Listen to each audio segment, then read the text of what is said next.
of this, men of that. Have you ever met a fucking girl before?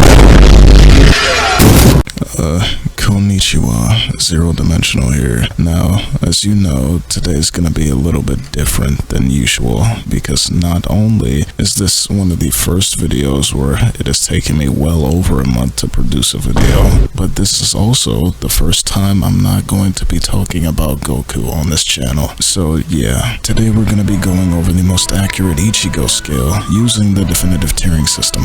Now, of course, I'll be scaling the cosmology of Bleach and where he scales to because of it, but first I have to explain two things. Number one, that everything in the Bleach IP, I guess, is canon, very well much canon. The OVAs, the movies, and the anime-only scenes, they are all canon. Number two, I also have to talk about the fact that Ichigo actually scales his cosmology, so let's get into that. Now, this should go without saying, but the light novels and Burn the Witch are both canon to Bleach. One of these things being made by the creator himself and the others being written by somebody else, but through the blessing of Kubo.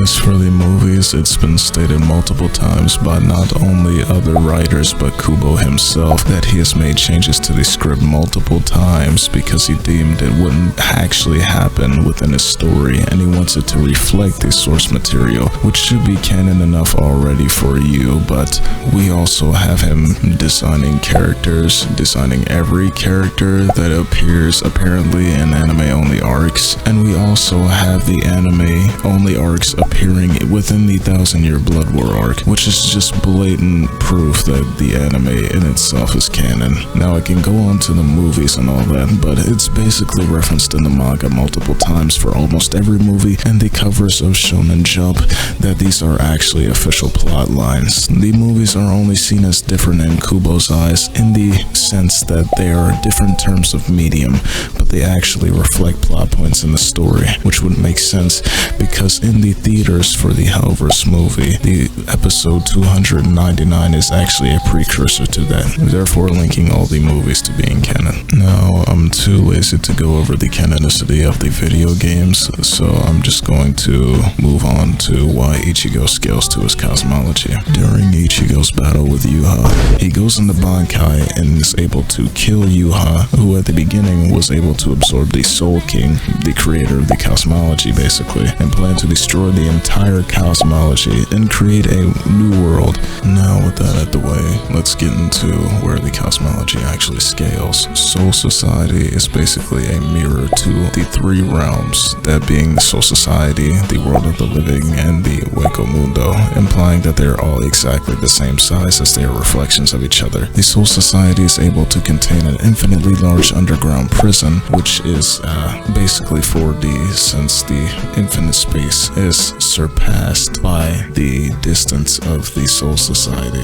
which would blatantly make Soul Society capable of housing at least a 4D space and a 5D space-time continuum if you actually scale temporality fused with base and all that. However, this would also mean that the Dangai is a 5D space and 6D continuum off of this as well, given the fact that the interconnecting space within two space-times or in between two space-times would qualify for being higher dimensional. For example, if there were two 3D space-times, the space of the in-between would be 4D. However, in this case, the Soul Society contains a 4-dimensional space, which would mean that the world of the living and the Hueco Mundo and basically all the other realms that the Garganta interconnect with would basically be of a higher dimension than that, which would mean that the Garganta would be an actual 5th dimensional space and house a 6D space-time. That is, if you don't take